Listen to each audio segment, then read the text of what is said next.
Hi there, esteemed audience, and welcome to another episode of Middle Grade Ninja. I'm your host, Rob Kent, and couldn't be more excited today. We've got the gang back together. Our old friends, Dorothy Winsor and Sara-Jayne Slack. Sara-Jayne Slack and Dorothy Winsor. I don't know which of your names we'll put first. I don't know. Maybe we'll thumb wrestle and we'll figure out. I think we did Sarah last time, so knowing me, I'm a creature of habit. I'll probably just leave it that way. That sounds good. So here we are. We're 9 months later. This is sort of a rarity that we had spoken episode 78, Saturday, June 27th, in 2020, 3 months into the pandemic. So now, esteemed audience, you get to catch up with us 6 months later. We'll find out how we've all changed and grown and become new people.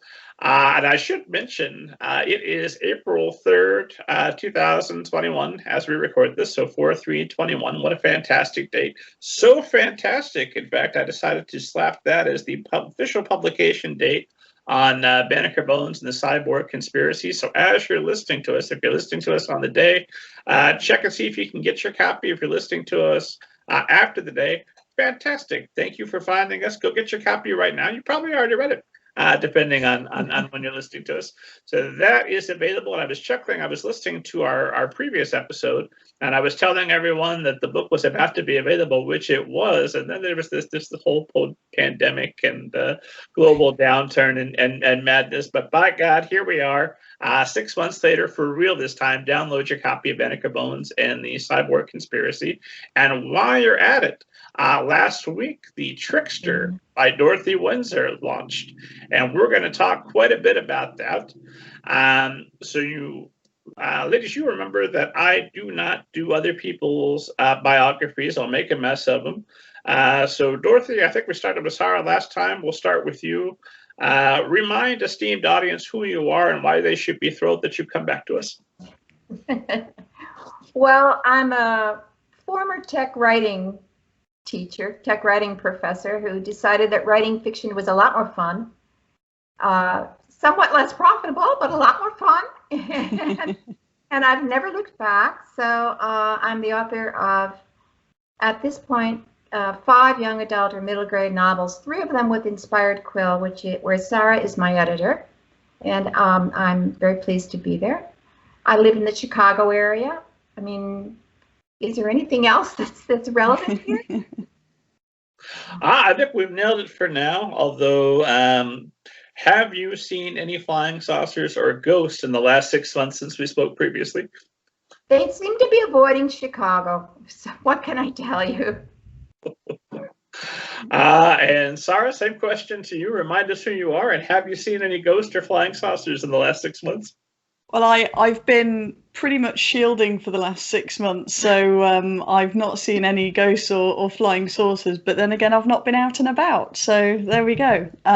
So I'm Sara-Jayne Slack. I'm the managing director of Inspired Quill, which is a tiny independent traditional publishing house based here in the UK. And it's quite exciting, actually, because tomorrow, 5th of April, is actually our 10-year anniversary. So lots going on for us this year. That is extraordinarily exciting. Congratulations on a whole decade. Yeah. Scary, but exciting. So we'll do this again 10 years from now to celebrate the 20-year anniversary. And by then, Dorothy, I assume you will have published, at least another... How long did it take to publish the first 5 books? Oh, 6 years, maybe? Okay, so you should be up to what, like 18, 19, maybe even 20 by the time we do this again. I take it back. I think the first one is 2015. So however long that is, that's 6 years, isn't it? Yes. Yeah, 6 years. Okay. You know what? I'm now confident enough that you'll be at 22 books. I got 10 years from now, 22 books published. And we'll be talking about lucky number 23. Okay.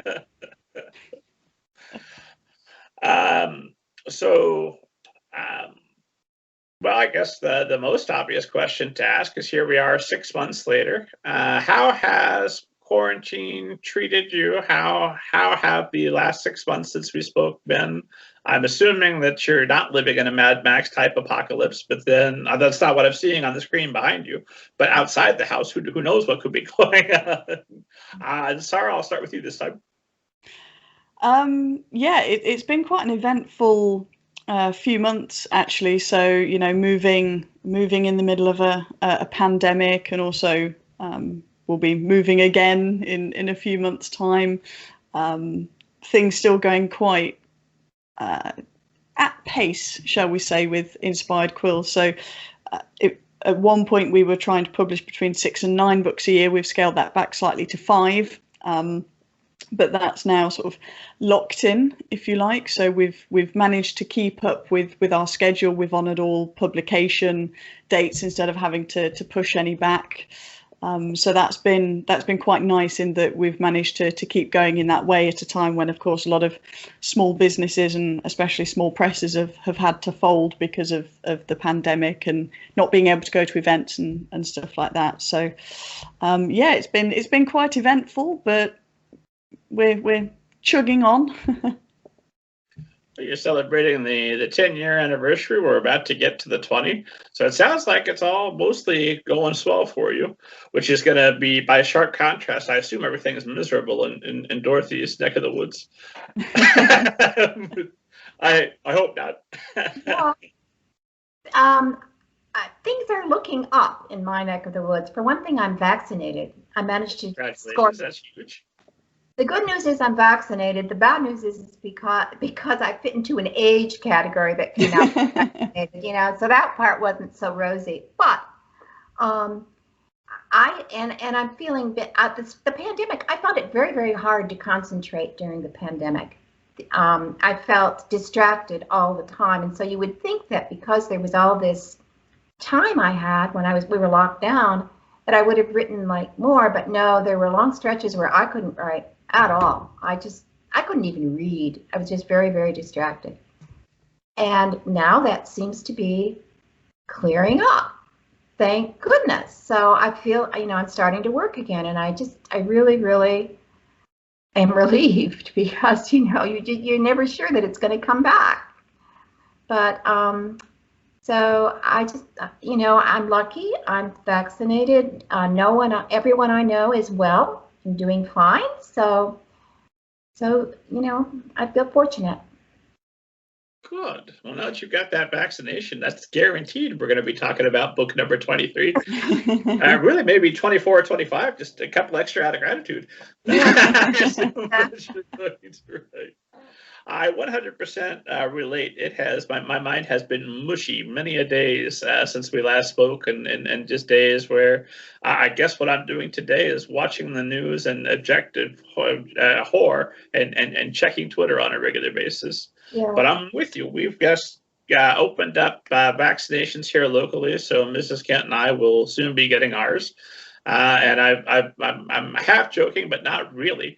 And when I think that 4 years ago, I've just enjoyed ZACK SNYDER'S The Justice League. And 4 years ago, things were so bad in our country that the Super Friends made a terrible movie, and it broke my heart. And I said, all my life, I've dreamed of the Super Friends. And here we are 4 years later, about to get vaccinated, and the Super Friends are good again. Like, oh my God, it is going to be okay. We're going to be all right. It's a metaphor. It is. The hopefulness of the ZACK SNYDER'S Justice League inspires hopefulness within my overall life. If Superman and Batman can get through this, my God, we'll all be fine. So we've got a new book. Let's start there, and then I've got all kinds of questions for you about reading, writing, and all things good. But by God, let's talk about the Trickster beta that just launched here March 27th. And so just like we did before, Dorothy, I'll have you tell us about the Trickster, and then Sarah, I'll have you edit her response and tell us the better version of what the book's about. Okay, I'm going to hold this up. Can you see that? That is, yep, nice and full screen.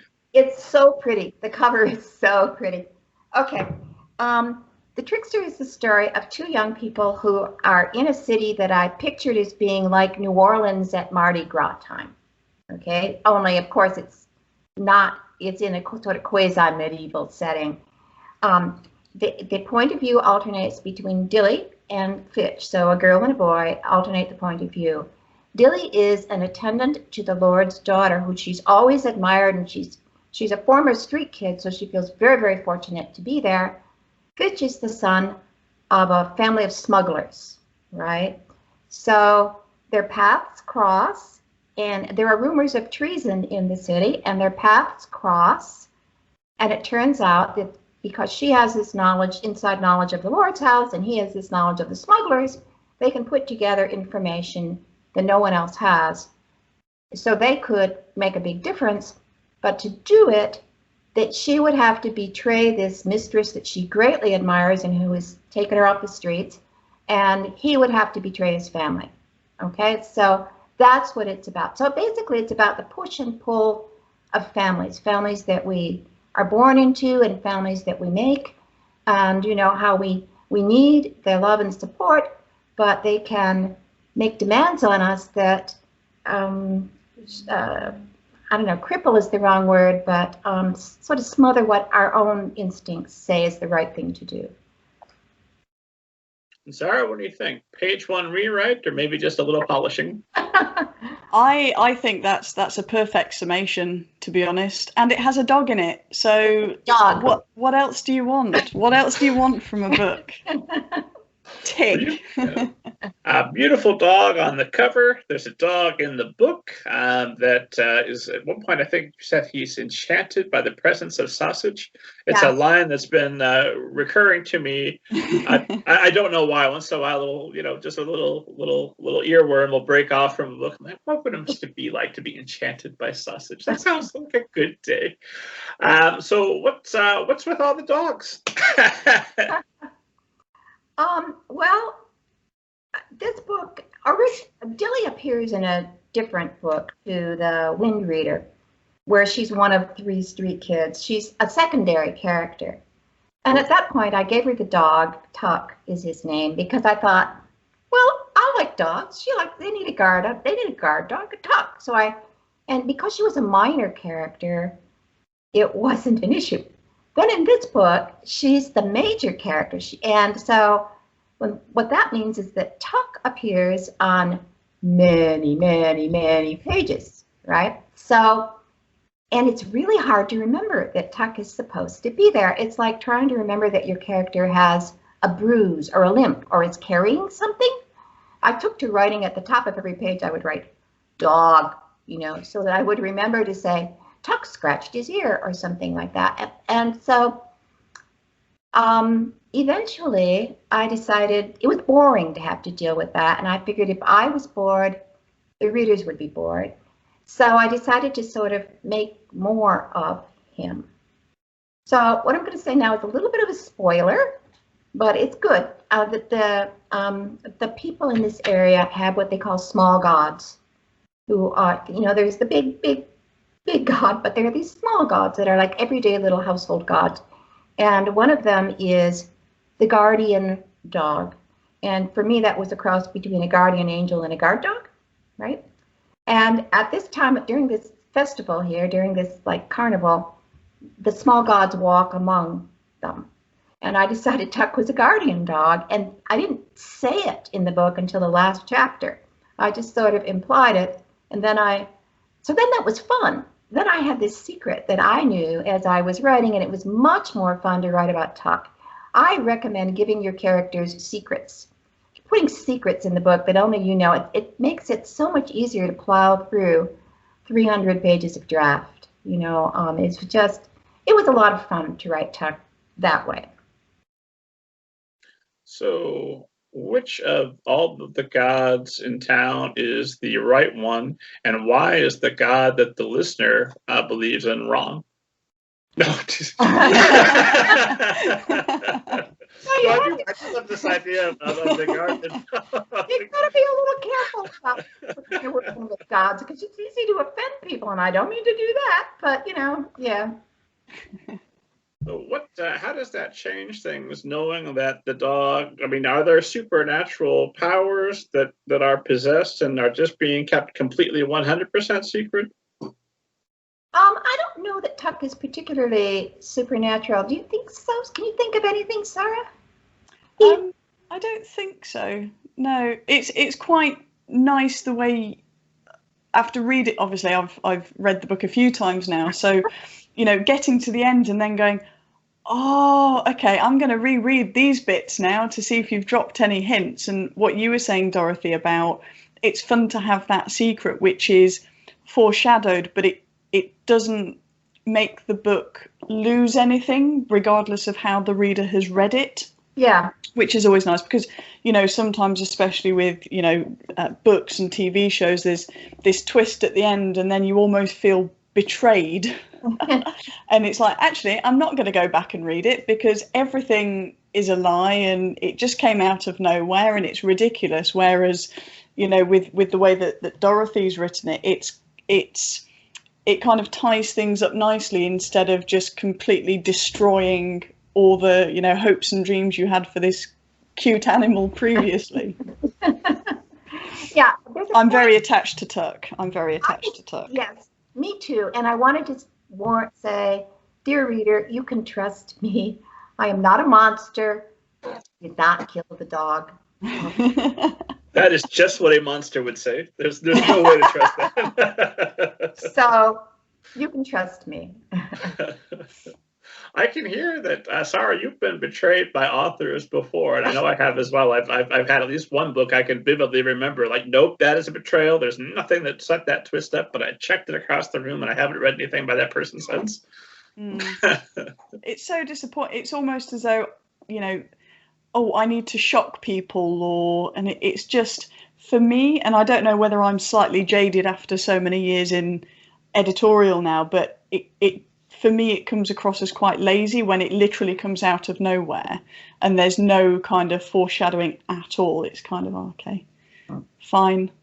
I'm thinking about a certain book at the moment where the character turned into a half elf and I put the book down mid-book, which I never do, and didn't buy the third one in the series.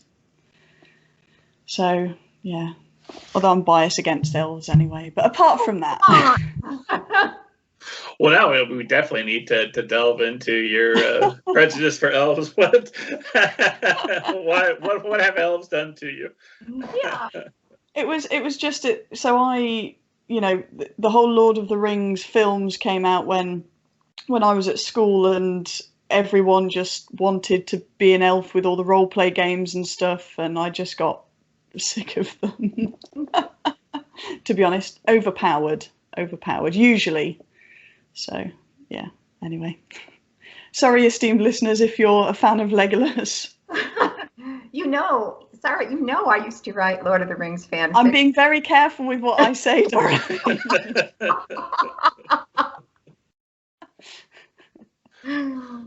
Well, now, Dorothy, I think that it's on you. I just heard a challenge. If I'm you, I'm thinking the gauntlet has been thrown down. Sarah's at least going to read all of the next books you're going to write. Yeah. It seems to me that the challenge is for you to write the perfect half-elf story that's going to change Sarah's mind forever. I don't think so. But there could also be a dog. I'm open to a half-elf dog. That would actually be amazing. I did want to know. I wanted to. I want to follow up and ask more about this series, especially since you're writing not sequels, but an interrelated series. Mm-hmm. But I want to talk briefly about the cover real fast while we're talking about dogs, because you've got that beautiful. Hold that up again so everybody on YouTube can see. And you've got the dog right there on the cover. So of all the things that could go on the cover with a massive book like this, why the dog? Why is that the best choice? And Sarah, I'll throw that one over to you, since my next questions are going to be like, what inspired you to write this book? And you won't be able to answer that one, but the cover, I assume you had quite a lot of input on. And let's also talk about how does that cover process work between you? Go on. So that's quite interesting. So as Dorothy mentioned, we've now published 3 books in the Tales of Rinland series, although you can read the books independently. And with the others, there's always been an item on the front cover and a picture of the main character on the back cover. So Dorothy will be able to show you a picture of Dilly just there. So effectively, we wanted something this time that, you know, one of the items from the book, of course, and one thing that came up was this brooch that one of the sea captains wears, which you can see on the cover Tuck has between his paws, and we kind of just wanted a way to show the size of it rather than it just sort of being a brooch and you can't really gauge what it is. And then we thought, well, we've got to put Tuck on there somewhere. We just have to, like, that's just a thing that needs to happen. And of course, on a back cover, you're a little bit limited because obviously you need the blurb and the barcode and that sort of thing, and you can't make it too fussy. So we thought, well, what if we had Tuck on the cover, not necessarily the full dog, but the paws and the muzzle. And yeah, it kind of came from, we wanted it to have the same feeling as the previous 2 books without being overpowering. Would you say that's what we went for, Dorothy? Yes. This one was Sarah's idea. Often she asks me for ideas first, but this one, she sent me the picture of that brooch that she had found, and I thought, oh, that is gorgeous. It is so pretty. This boat between Tuck's paws, and of course Tuck has to be on the cover. It's a dog. It has to be on the cover. So yes, that was this one was Sarah's idea. And Dilly on the back, that one we did talk about quite a bit. What did she look like? And I'm not very good at picturing my characters. I don't describe them a lot, and I don't care, to be perfectly truthful, unless their appearance is relevant in some way to the story. I mostly don't care, because it's what's inside them. When you're writing, you're inside that character, and that's what I'm trying to experience. So I had to think, because she kept asking me these questions. I knew Dilly was a redhead, and I describe her as having honey-colored skin. I don't know. So that's where we landed with that one. That is incredibly thoughtful and insightful. So let me follow that up with a really shallow question. What do you see when you're writing about the character? If you're not spending a lot of time thinking about their physical description, do you have any? I mean, I'm assuming you have something in your mind that you're seeing. I'm seeing what's going on around them, what they're experiencing. So in Dilly's case, she, maybe she's walking down the docks, and there are ships along one side, docked along one side, and there's like bars and things on the other. I'm seeing maybe Tuck is running ahead of her. That's what I'm seeing as I write. Now she's in first person, so particularly when I'm writing in first person, I do that. Now Pitch is in third person, and the boy section, and I still see what's around him, because I try to stay pretty deep in his head, even though it's in third. Try. My experience of life is all I ever think about is my appearance. Just that's my only thought as I go through the world. So I'm constantly describing what I look like to people just in case they don't know. You look in the mirror to do it. I'm assuming you've noticed I'm incredibly handsome. We'll move on, but not for long. I'm going to bring it up again. Well, Sarah, let me keep with covers. Obviously, a dog on a cover, inspired, would be there are few things you could put on a cover as appealing, I think, as a dog. But when you are preparing to set a cover for any particular book, how does that conversation go? Do you usually have an idea from the moment you buy the book, and how early in the process do you start thinking about what that cover is going to be? So we start the process quite early on, and we've done that because we're trying to get the books ready to go at least 1 month before publication date. So previously we used to be very close to the wire, sort of, sending it off to the printers sort of 2 days before it's due to be actually published, which is just, you don't get any sleep when you do things that close to the wire. So we've tried to bring the how early everything gets sorted forward. So effectively what happens first of all is, I read the book, I make notes, and then the author starts to work through those notes. And at the same time, I send what's called the template spec document to the author, and it has some questions on. So things like, are there any, what are the characters that are in the book? What are the themes of the book? The synopsis or blurb, are there any color schemes that you do or don't want to see on the book?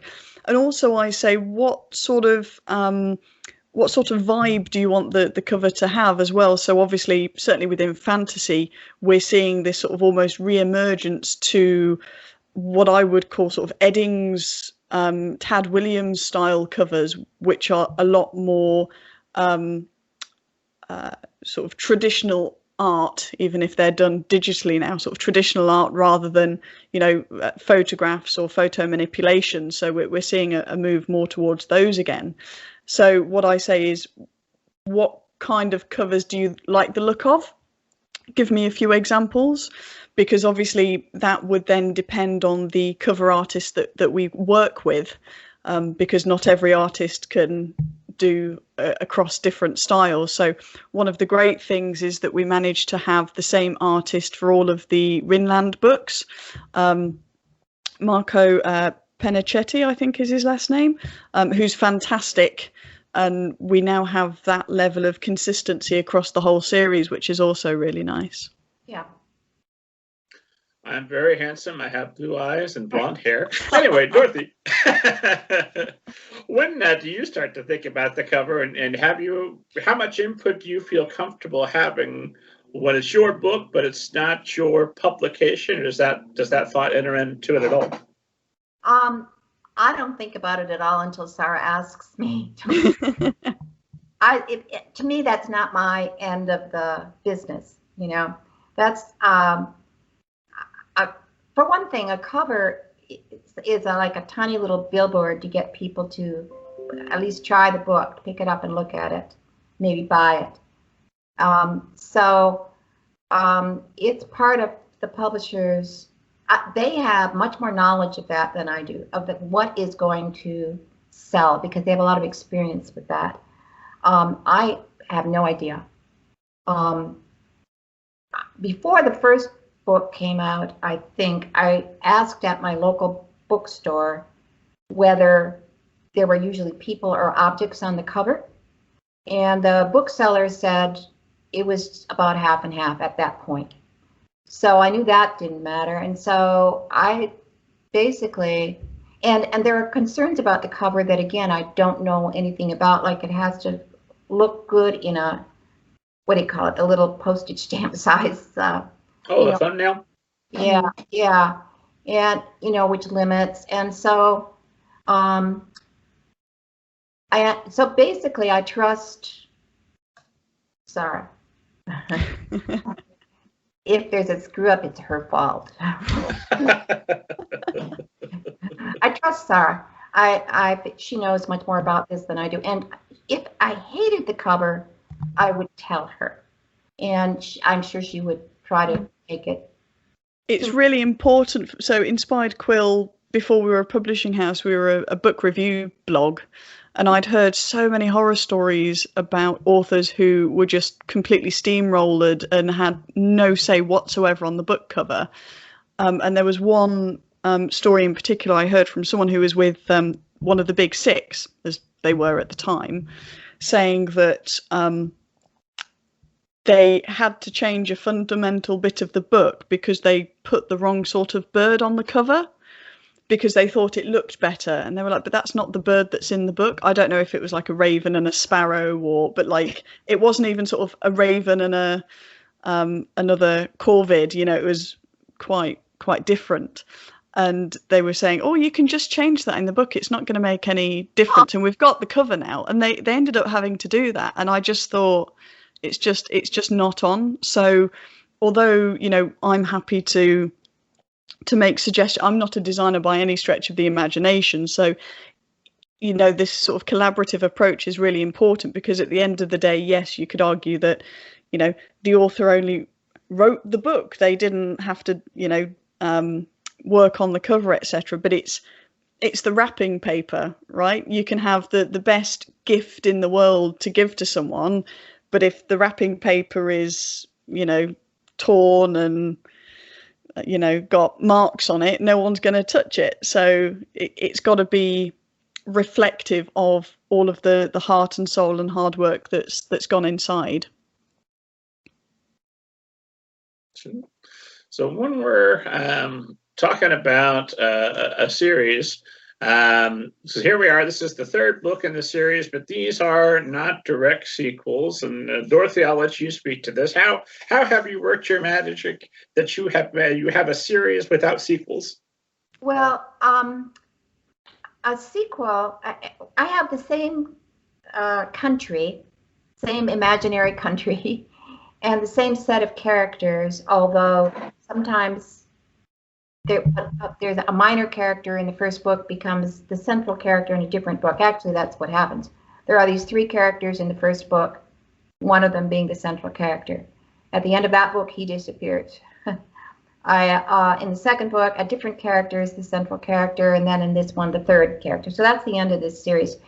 The characters continue, but the plot does not. The plot starts over.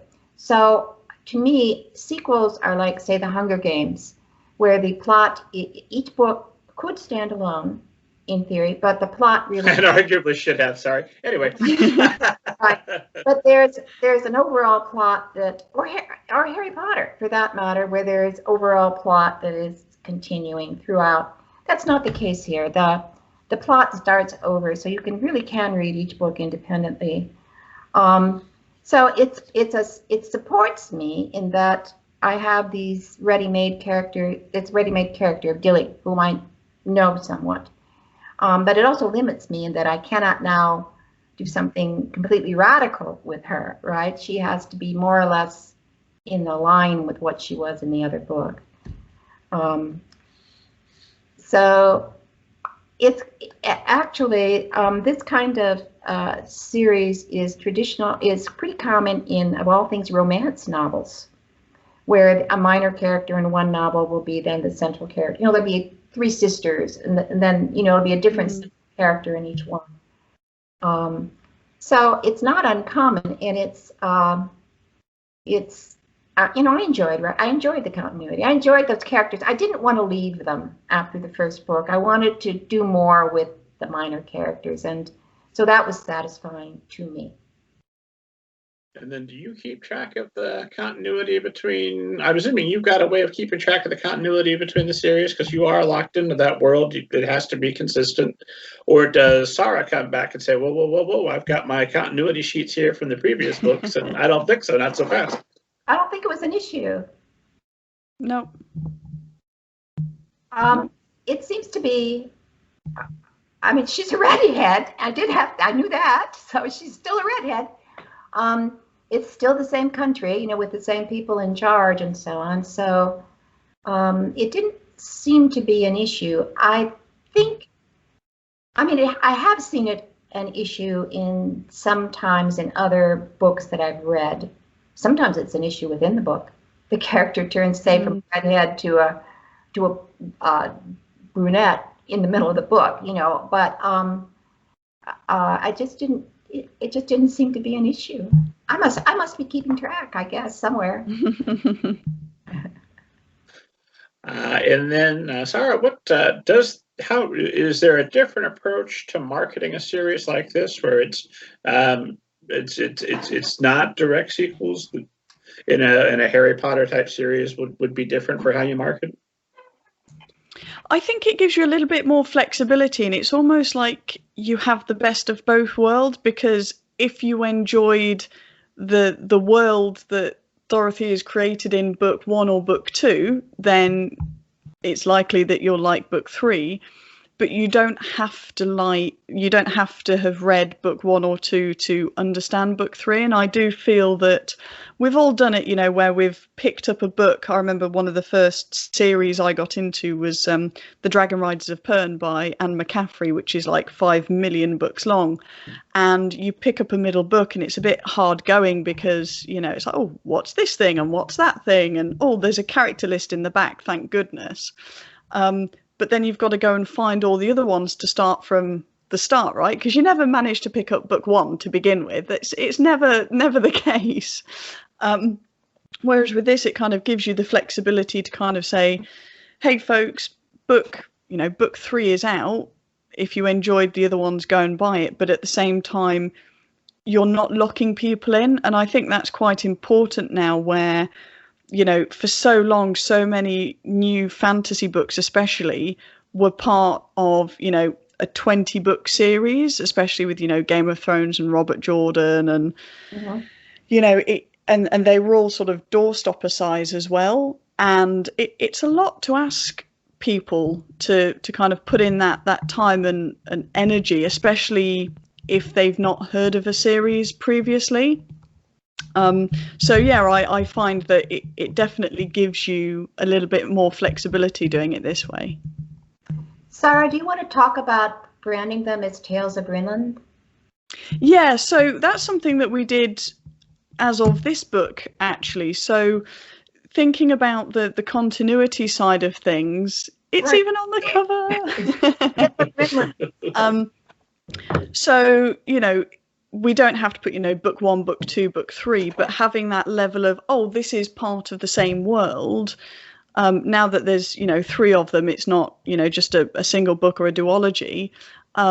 That's really interesting because people can then search, oh, I wonder if there are more Tales of Rinland, and it doesn't matter which order you read them in. So if you happen to find one in a library somewhere, then you can just get on and read them, I guess. So yeah, but that's something, as I said, we decided to sort of bring in with this latest book.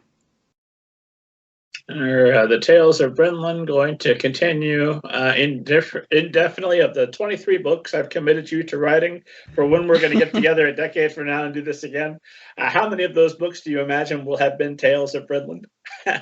I don't plan on it. I feel done. I'm done with the characters, I feel like. Although it's interesting to me, there are a few, occasionally I look at a review of the second or this third book, the third, even this one especially, a couple, there are some early reviews because Inspired Quill sent out advanced reader copies, and so that their reviews starting to sort of trickle in, and someone will say, well, it's open ending, I hope there's a sequel, and I'm thinking, what are you talking about? Well, it's plenty done. It's done. I have suggestions, Dorothy. If you ever get bored, I have suggestions. I've got at least 3 new books for you to work on.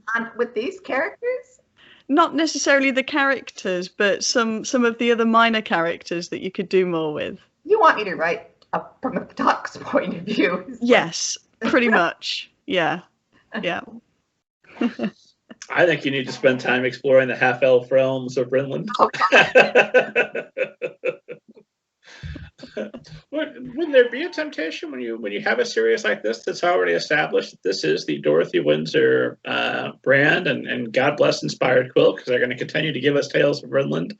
Why not start with here's a brand new character you haven't met before, but he or she will occasionally bump into other characters from the series and go on and take some place that's new, so it's like a new book for you, but it's still repping the label. Yeah, that's plausible. That is possible. For instance, at the end of this book, the characters sail away, right?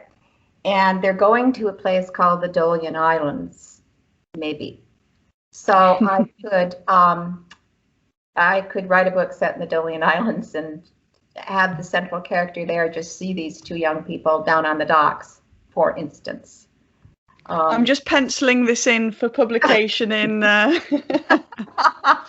The esteemed audience just heard a promise. That's definitely going to happen. That's possible. But You know, I feel as if I have, for me, taking the same character actually, and who has been central. So you've spent a lot of time thinking about them and how they are going to change in this book, basically. Because we expect characters to change. A story is a change agent. If there's no change by the end, why did we make this journey, right? If things are exactly the same. And in many ways, the plot is designed to force the character into changing and developing and growing. Because none of us likes change. Nobody likes to move 6 times in 5 years or 5 times in 6 years or whatever. So you kind of have to be forced out of your rut and forced into it. Okay, so I feel like I've forced that on the character and they've grown and developed. So I've been their therapist. I've solved their issues. Now what am I going to do with them, right?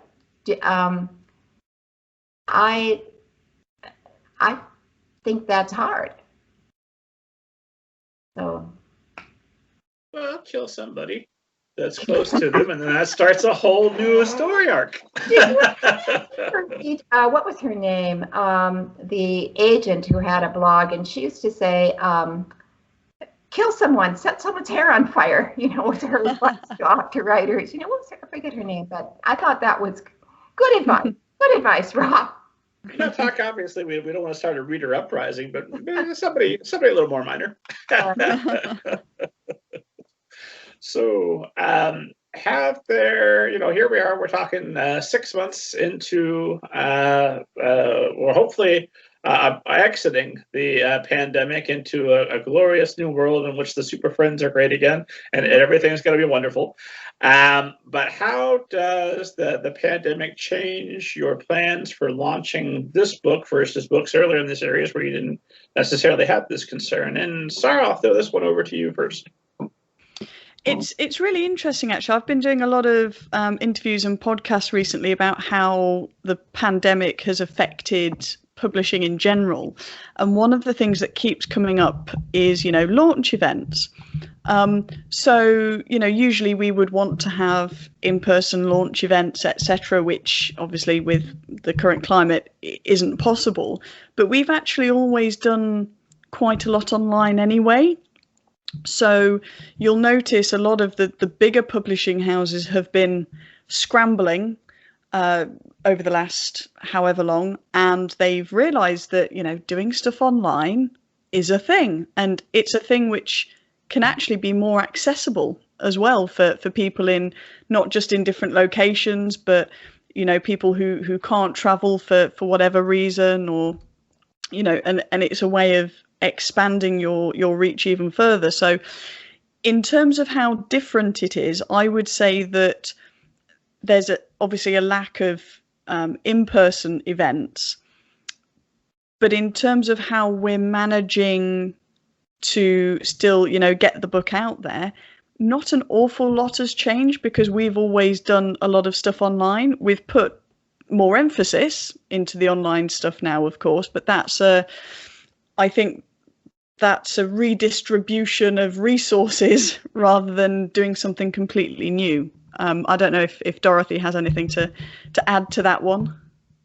I miss in-person events. I miss conventions, and I live in the Chicago area, and there are a couple of conventions you can go to. There are lots of library author days that you can go to and take your books and talk to people about the book. There are other authors there, often of whom I know by this point. And so that's a lot of fun, and I miss doing those. But I've always done a lot of virtual things anyway because it is a small press. And I'm not traveling around the country on a book tour or anything. Now, as it happens, I am doing an in-person event in my building Thursday, I think. Because most people in this building have been vaccinated, as it turns out. Now, we have to wear masks and all, but I'm allowed to stand up with them remotely in the room. and read, read the first chapter or talk about it. And I'm going, because I've had 2 books come out since we've been locked down. This is the second book, because The Wise Man came out when we were locked down too, as a matter of fact, here. And so I'm not going to read from that, but I'm going to talk about it a little, and I'm going to show this fabulous book trailer that Inspired Quill made for me, just to sort of see if I can get them to be interested in that one too, and then I'll read from the Trickster. So I'm looking forward to that. It's actually quite difficult to move into in-person events because I've spent so long locked down that just stepping into a store feels chancy, and so I'm like, maybe we're all like those, like say some animal that's lived in a kennel their whole life, and now they don't know how to go out and walk on the grass because they've just gotten so used to being locked up. So we'll see how it goes. It is being held in one of the bars in this building, so that should help. How many bars are in the building that you live in? One of the bars. Which one has the most gin? I think that's the real question. They're pretty well supplied as far as you have the money, they have the gin. I think the pandemic has changed the definition of what is a well-supplied bar. Yes, wine o'clock is coming pretty early some days. But now I do wonder, and I'm with you. I think some things aren't coming back. Like I think I've done my last handshake. I think that's behind me going forward. But I do wonder now that you've done some of these virtual events. Obviously, you had the middle grade ninja boost that came last time, which is why you've returned to us and done some other events as well.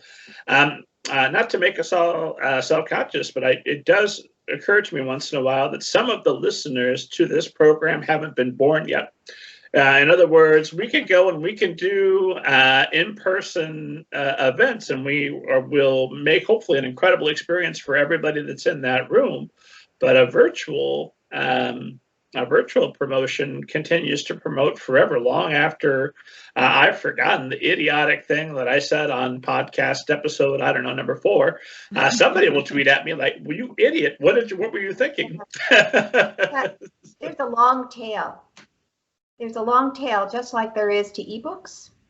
It used to be before. I realize I'm talking prehistoric now, but before there were many ebooks, a book had its day on the bookshelves at Barnes and Noble or wherever, and then after some period that was quite short, a month or something, it was gone, and it would be very hard to find it after that.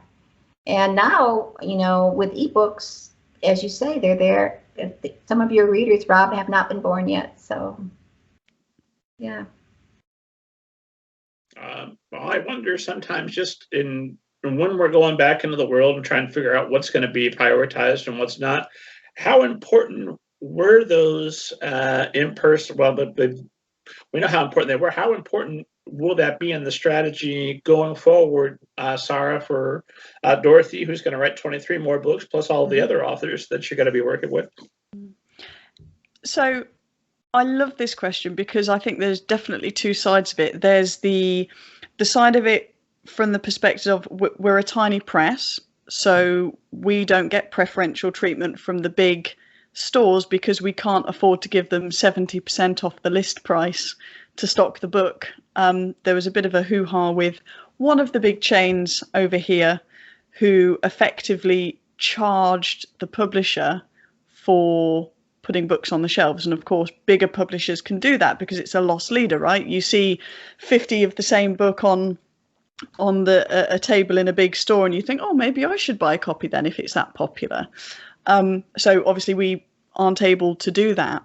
So one side of it is making sure that the books we do have get airtime, not just when they're published, but the back catalogue as well. So, we go to events, we do quite a lot of, fantasy sci-fi events, that sort of thing. And we take books that, we published, 10 years ago, and we give them prominence and it's great. And the other side of it is, as a tiny small press, and I'm a volunteer managing director, so I do this for the love of it. I find them really energizing. So I do as many events as possible because I love talking to people, and it's usually how people find us again and again. And you get those sort of super fans, not just for an author, but for the press itself. So events, in-person events, will always be incredibly important to us. I think going forward, we will need to be a little bit more cautious in terms of the events we choose to attend. But apart from that, they're definitely going to still be a massive part of Inspired Quill, because we're very community focused as well. So we enjoy going to the little events that no one else wants to go to, right? Because we want to support the local, council or area, or library or community centre or whatever, and we're happy to put in the work to do that sort of thing. So yeah, for us it's going to be really, really important going forward. And to be honest, you never really make any money going to events when you consider the profit margins on the books and how many books you need to sell, and a table is £50 a day. But we don't do it for that. We do it to make those, connections and to get the visibility out.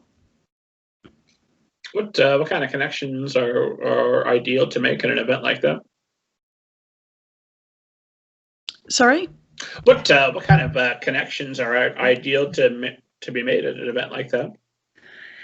That's a great question. So I think a lot of it is to do with the other publishers and authors you meet. Definitely. One of the things that's amazing about the publishing industry, certainly in terms of indie presses, is how much we support each other. So it's not sort of a cutthroat industry, because a person doesn't buy a book because it's from a certain publisher. Let's say they buy it because they like the book, right? So there's no point in being cutthroat in this industry, which is wonderful. The other thing is, we meet a lot of reviewers at these events, and let's be honest, if you're going to a sci-fi fantasy event, you're usually quite a super fan, which means that, hey, if you're really into, I don't know, Star Trek, you might like this book that we have, or if you like something darker, you might like this book. And it's those kinds of repeat connections as well. So we went to Worldcon in London in 2012, and we had a book out called Legacy, which is anthropomorphic fantasy, so the Tales of Redwall style, but with magic. And we went to Worldcon again in 2019, in August, in Dublin that time. And someone who had read that book in 2012 was like, I recognise that book. Is the second one out? I'll buy that one. And this was, 7 years later. So people remember, and they're like, oh, I definitely spoke to you last time because we talked about this, and you really helped me with that thing, and you were really nice, and I spoke to your authors about that. So yeah, it's really interesting. That is an experience that's a little bit more difficult to cultivate on a Zoom call. Exactly. And it's just that, being able to go over and chat to someone and then leave, and it's a lot difficult to do that, even if you have sort of drop-in sessions on, Google Meet, for example. It's not the same. Dorothy, I wanted to ask a little bit about your writing group, and then I want to make sure that I ask you guys a couple of questions from the blog that I've been trying to work more into the show. So get ready to be asking about your favorite books. That's going to be fun. But I did want to ask about is it the Barrington Writers Workshop? Because you've got a lovely blog post at the top of your blog, or it was as of the recording. Hopefully, still will be close as of the day, about working with your critique group and getting the most out of that. And how does that differ from Sarah, who I notice is thanked specifically for helping you to change the ending of the Trickster? Right. Sarah asked me to do a post for Inspired Quill's blog about getting the most from your writing workshop. And after I sent her that one and it was ready to go, I thought, I also learned a lot by just critiquing other people's work during the workshop. And so I said, I wrote getting the most part 2, and I linked to the Inspired Quill blog and then mine. The Barrington Writers Workshop has been around for quite a while, and it at least 10 years, and it used to meet in the library, which happens to be right next door to my building. All right, which is how I found it, because we moved here maybe 2.5 years ago, and I've always belonged to a writing workshop. I really value the support, and this is a really good group. There are people who are good writers and good critiquers and who are very conscientious, and we've always met once a week, Wednesday night from 6:30 to 9, which is quite a commitment, really. And now we've been meeting by Zoom. So I don't know how writers survive without a writers group. This particular group, as I say, we're mostly critiquing one another's work. I belong to an online group that doesn't do critiques at all, and it is closed, it is locked. You have to be invited, so it's private. I assume my invitation got lost in the mail. Sure. Yeah, probably. That means people can complain about their publisher or their agent or their editor without committing suicide, without committing professional suicide, So that group is like a support group where someone recently, their royalty check bounced, which I thought, oh my God. So, so I mean, that's the kind of thing you can share on that you would not share publicly, probably, unless you were really mad. So I don't know. I've always belonged to a group. I don't know. It keeps me, for one thing, it keeps me motivated. It keeps me on track to know that these people all know I'm writing, and so I'm not going to take 2 months off in the middle of a book, probably, So it's good.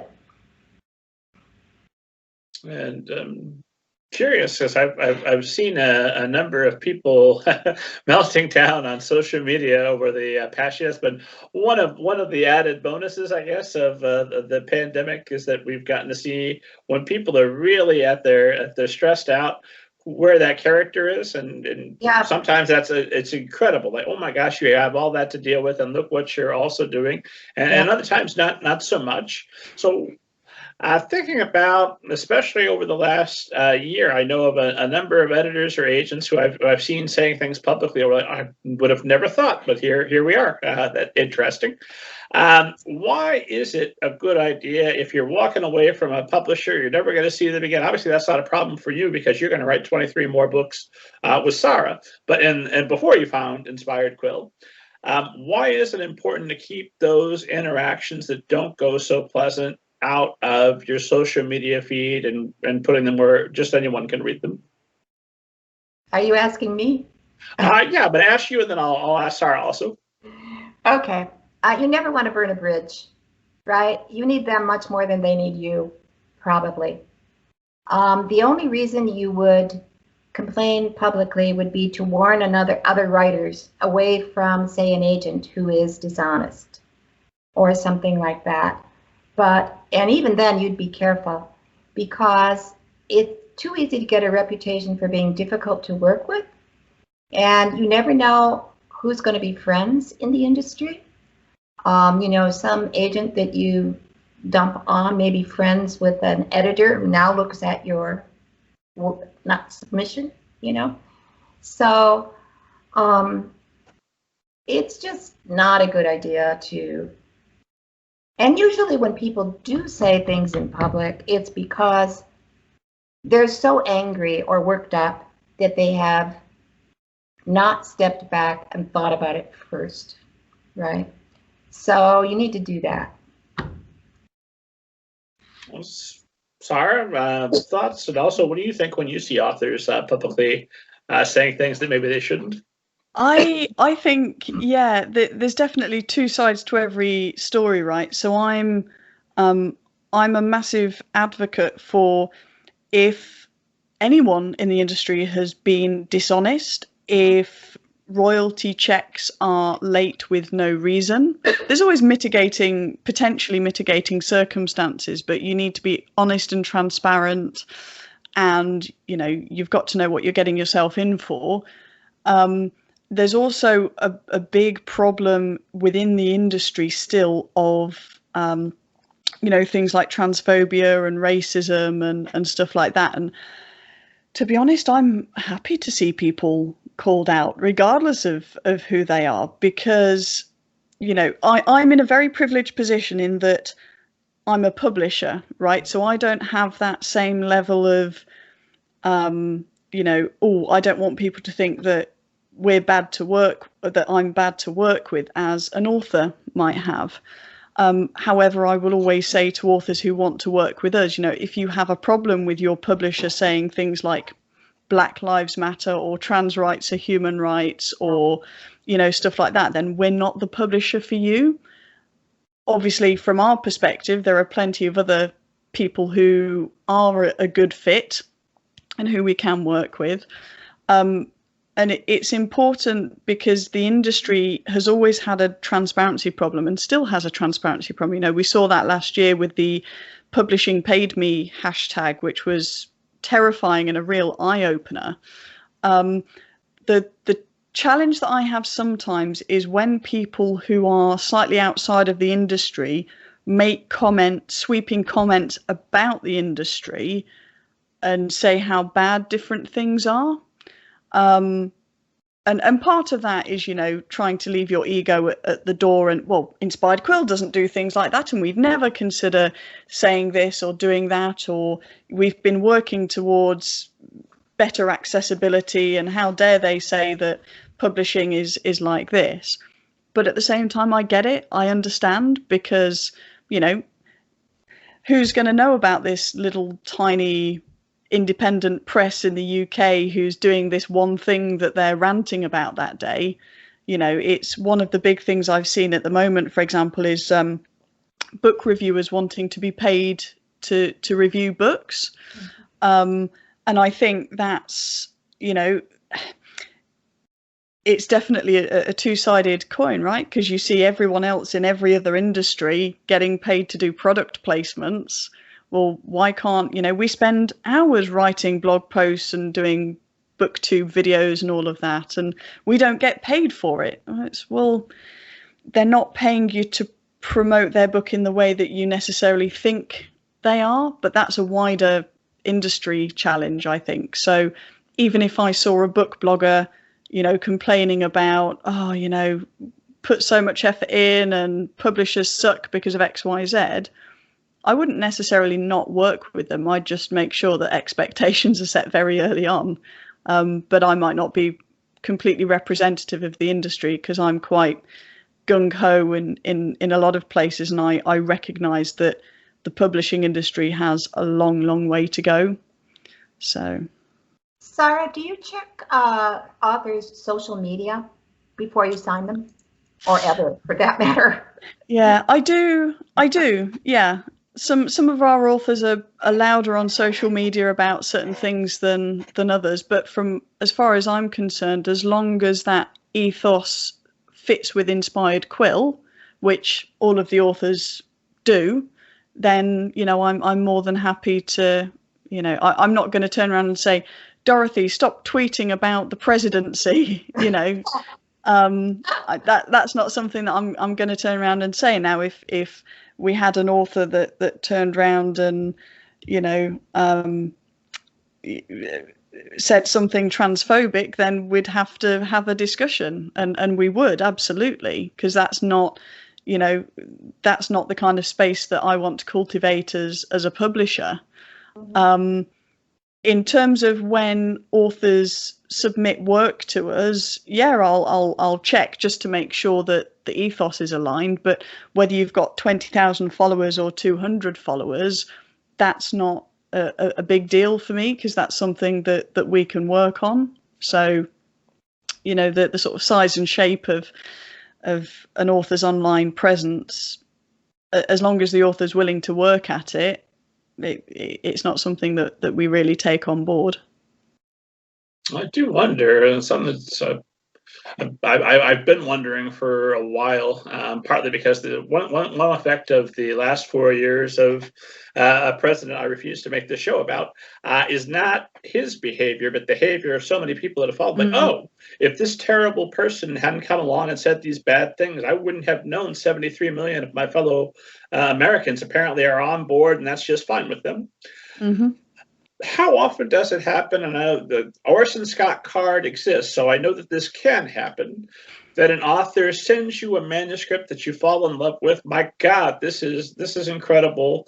And then you go to their social media, and it's all lives matter. And here's my link to Tucker Carlson that I watch faithfully every night, whatever else. Do you know what, Rob? We've never had that. And I think that's because certainly over the last few years, as Inspired Quill, we have been more open with the sort of ethos that we want to cultivate. So, you know, one of our pinned tweets for a long time was, you know, consuming media is a political act, Black Lives Matter, trans lives are human rights, you know, and 3 or 4 more things like that. So I think if people have done their homework, and we only want people who do their homework, right? The kind of people who we would not feel comfortable working with just don't bother with us, and that's fine. If it ever did happen, then, you know, I've always said that for me, I have to want to work with the author, because if I don't, then it's just going to be hell on earth for me, because I don't get paid for running Inspired Quill. So if it's something that I hate doing, then what's the point, sort of thing. So it would be a shame, of course it would, but I think my response would be, sorry, but we're not the place for you, because I also have to think about the authors who we currently work with, and making sure that it's a safe environment for those authors as well. And the last thing that I want to do is bring someone on board who's going to jeopardize that. My duty of care is to the authors that we have. Dorothy, I want to bring you in on this as well, because this is something that I've been struggling with, and an esteemed audience knows that half the show is me just finding out the stuff that I want to know, and I hope some of it's interesting to them as well. But with social media, one of my New Year's resolutions this year was to just drop politics out completely, because when I saw the election result, I live in Indiana, which went bright red in the first hour of vote counting on election day, and I saw that, and I thought, well, I guess they didn't read my angry tweets. I wrote a very thoughtful Facebook post on better ways to think, and apparently it missed them. And so I've pulled way back, not because I don't believe in speaking out politically. If you're having a protest, something effective, let me get in on that. Let me come with you and be a part of that. But as far as social media goes, I've come to think that, well, you know what, if I could just get more people reading and practicing empathy, hopefully some of this other trouble will sort itself out once, you know, maybe you're going to continue to be a bad person for the next 5 years, but you started reading, you're thinking about how other people feel 10 years from now. Let's see who you are. Yeah. So I pulled way back. But at the same time, I know that Inspired Quill has their diversity pledge. This is important to you. You are outspoken on these issues. And Dorothy, I've seen you be relatively outspoken on social media as well, usually because I liked and retweeted it. How political are you being, and how political should authors be? Is there anything regardless of which side of the which side of the aisle, what side is barely competent and one side is terrible? I hate the way this thing is framed. But how useful is it to be outspoken politically, and how do you try to manage that with your social media? Dorothy, you first, and then Sara, back to you. I don't know how useful it is to other people. It's useful to me. It makes me feel better to rant a little. I used to, when I first started using social media, I kept my politics completely out of it because I was afraid I would offend potential readers. And finally, I decided to own my politics. That was and that felt important to me, given the times we live in. I as I say, I don't know how useful it is, and I try not to film. I want there to be other things too. You know, I want to sound like a person with a wider life than I probably have at the moment. But you know, and I try not to be mean usually about what I say, because people do have legitimate differences, and some illegitimate ones, you know.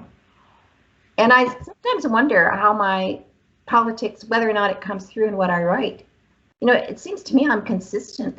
What I write is consistent. I don't talk about real life politics, but I frequently write about who should rule the kingdom, right?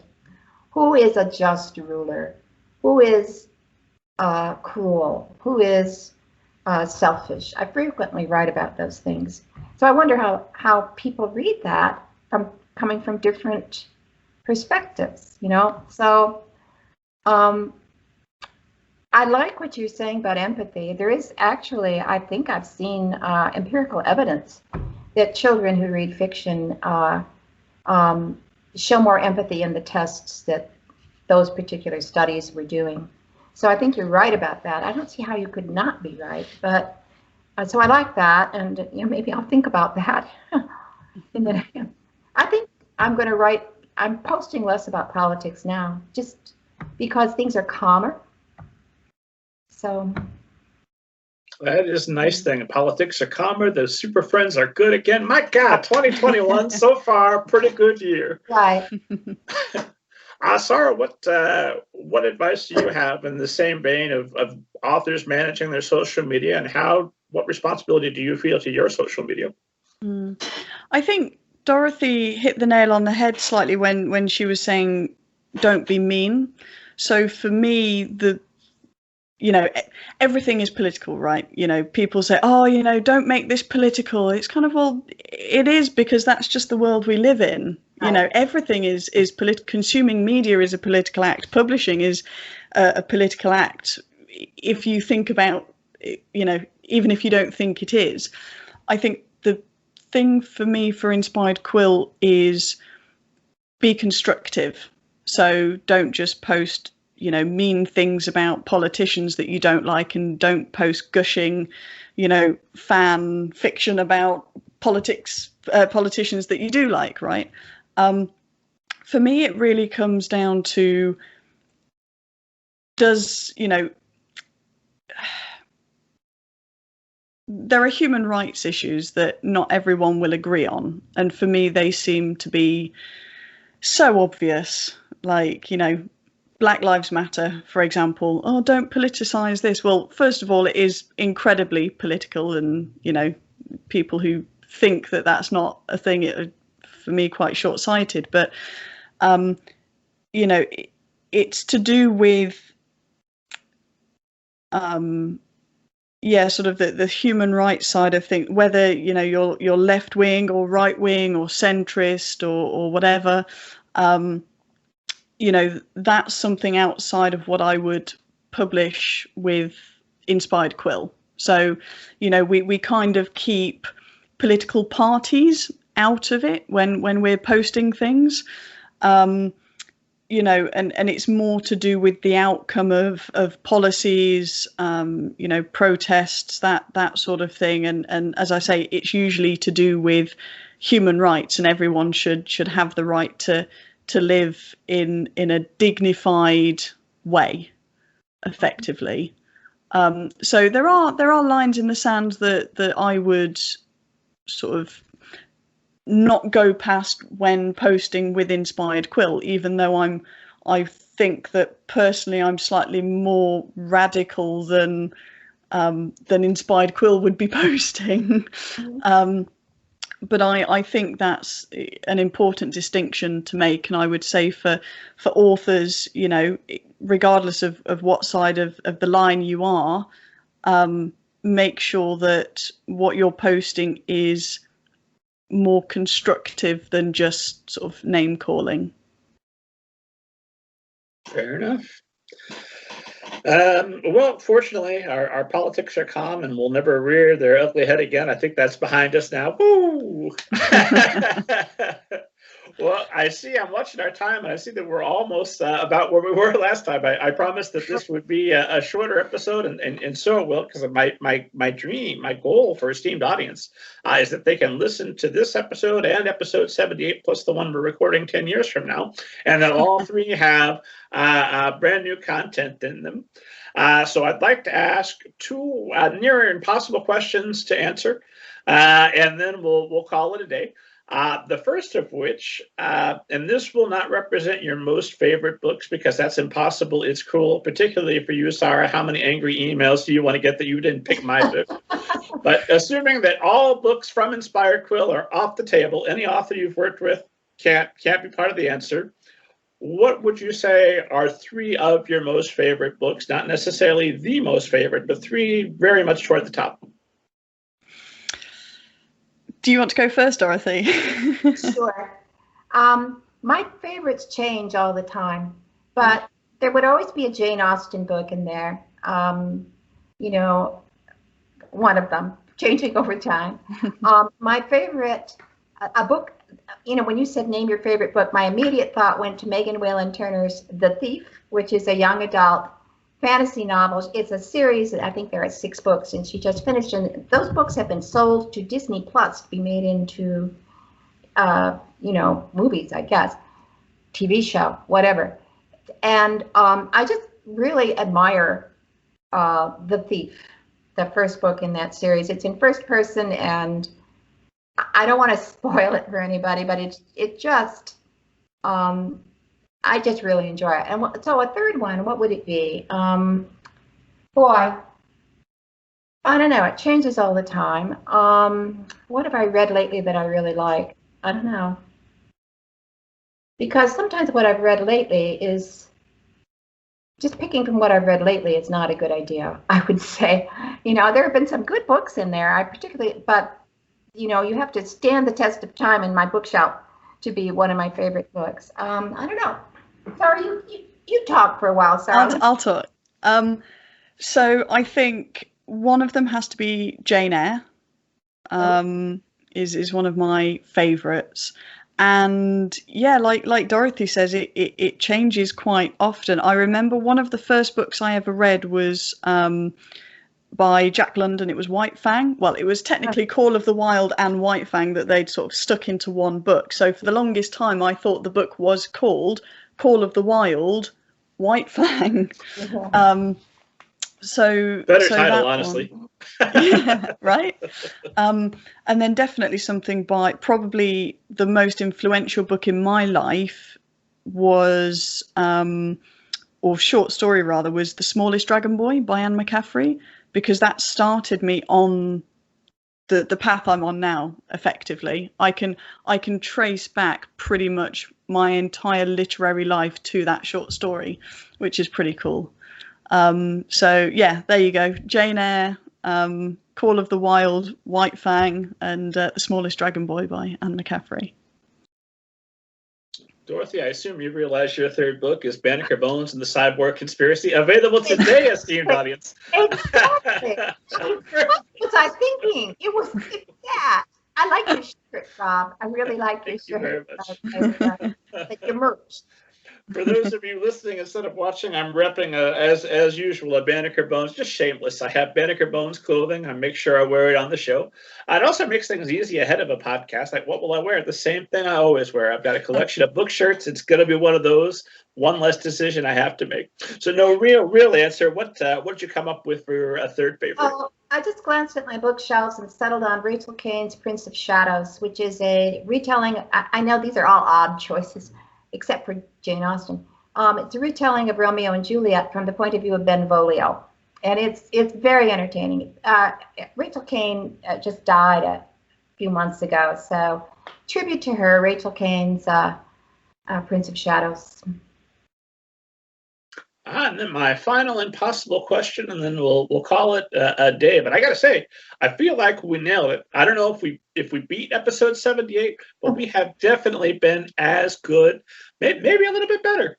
second time around, maybe I feel like maybe we've elevated this just a bit higher. So thank you both again for making the time and for being so generous with it here. Thank you. My final question for you is, if you could have lunch with any author and or publishing professional, so I'll allow an editor or an agent if you prefer, but any author or publishing professional, living or dead, that you're not currently working with and could have lunch with now, so you don't have to feel obligated to pick each other, or me, you met me, but someone you haven't had lunch with before that you'd like to have lunch with, who would that be, and what do you think where would you go and what would you talk about? Who wants to go first? Oh, God. Sorry, it sounds like you better go first. Oh, wow. Unless that was your choice. God, a popular author.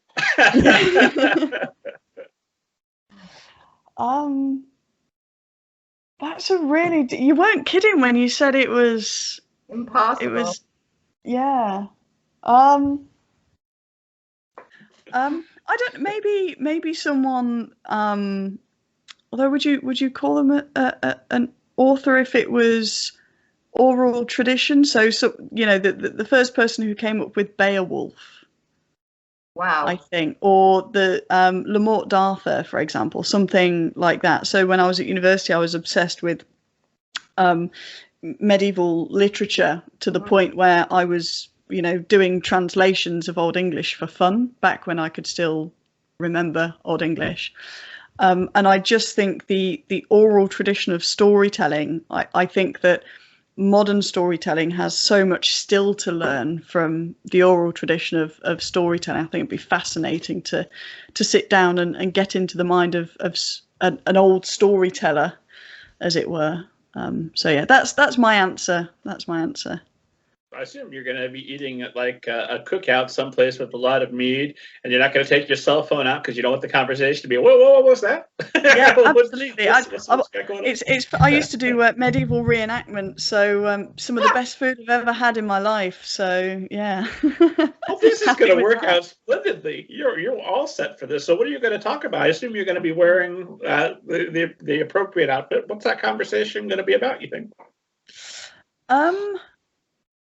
I think probably just in terms of, you know, how do you hold an audience, and how does it come out, and how do you sort of structure things so that you don't remember, you don't forget, you know, stuff that you've just spoken about 10 minutes ago. And it's really interesting actually, because we say now, you know, show don't tell, whereas in the oral tradition, of course, if you've ever read like the Iliad, every 20 pages they're saying, and as you remember, this person did this thing 10 minutes ago. And it's because when you're saying that orally, people aren't always listening. It's like, you know, the Globe Theatre with Shakespeare, right? People used to go in for a chat and then half be looking at what was happening on stage. So, you know, the tradition is so different, but so rich at the same time.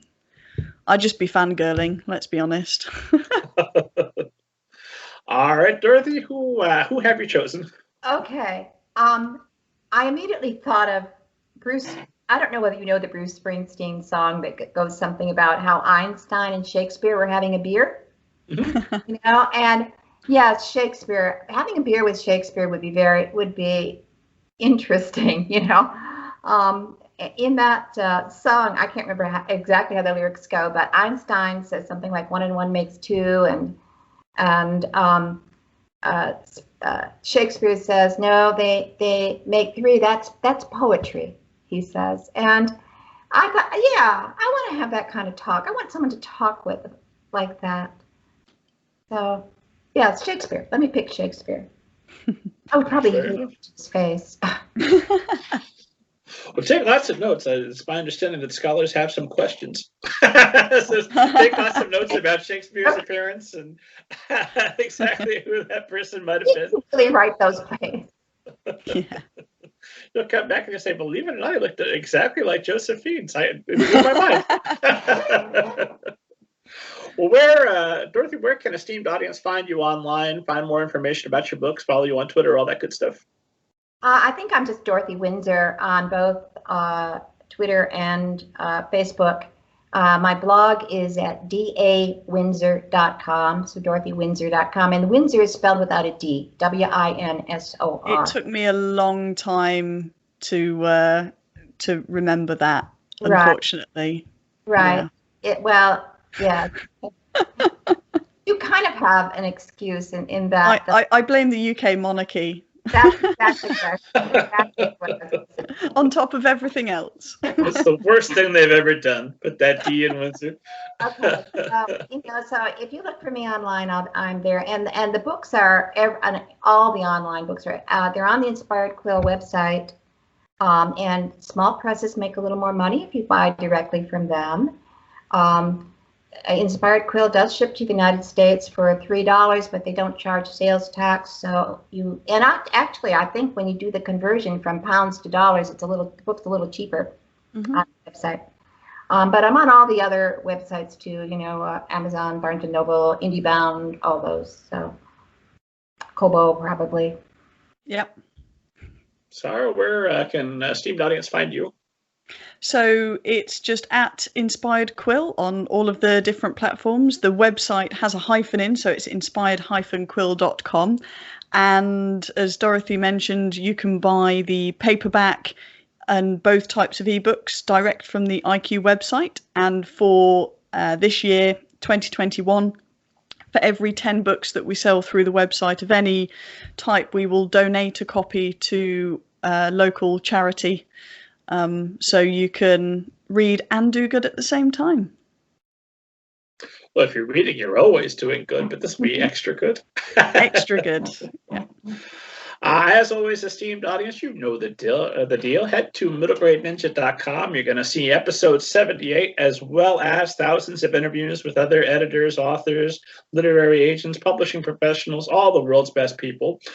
Get your copy of Banneker Bones and the Cyborg Conspiracy. If you haven't read the first or second of the Banneker Bones series, I got you covered. You can download Banneker Bones and the Giant Robot Bees as an ebook for free right now while you're listening to me. Start your day off right. And as always, God willing, I'm alive. I'll see you next week.